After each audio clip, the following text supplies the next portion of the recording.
They are defending their boycott of Israel.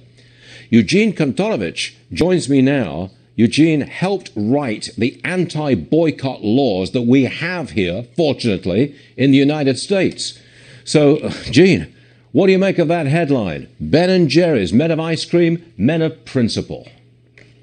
There may be a principle involved, but it's not a pretty one. The boycott involved is a boycott of a company that is an Israeli company. It's not located in the settlements. It's not across the Green Line. And they're being boycotted, and it's the only company that we know of that Ben & Jerry's is boycotting. They have lots of principles. One of their main principles is LGBT rights, but they're not boycotting Singapore. And did they do business with Singapore despite the harsh anti-LGBT laws there? They've described America, for example, as a country built on white supremacy, but their principles have not required them to boycott America. So it turns out that the only people who get boycotted are Jews in the Jewish state. Don't we have anti-boycott rules in, 30 states in America? You helped write those laws, as I understand it. So can we do something about it?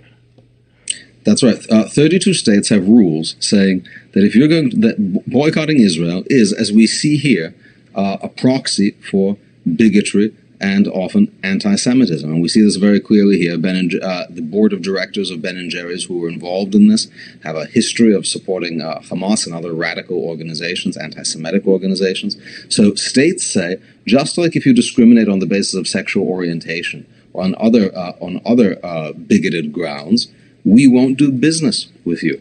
You have a right to choose. It's America. You can do business with whoever you want. But if you're refusing to do business with people simply because they're in Israel, because they happen to be Israelis, then we, the state, don't need to give you our taxpayer money, either in the form of government contracts or pension fund investment. Well, have we seen any of these 32 states take that kind of action?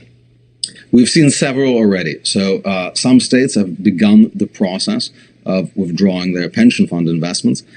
States like Illinois, for example, New Jersey is likely to follow suit. Florida and Texas have begun this process. And while states are unlikely to have direct contracts with Unilever, which is the parent company of Ben & Jerry's. Ben & Jerry's is not an independent company. It's a wholly owned subsidiary of Unilever. And states are unlikely to be buying soap or snack foods directly from Unilever.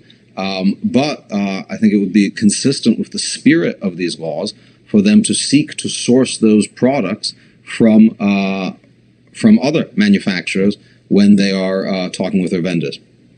Yog'in Kontorovich, thank you very much for a fine explanation of what bigotry is really all about. We appreciate that, Gene, and I hope you'll come back soon. Thank you, sir.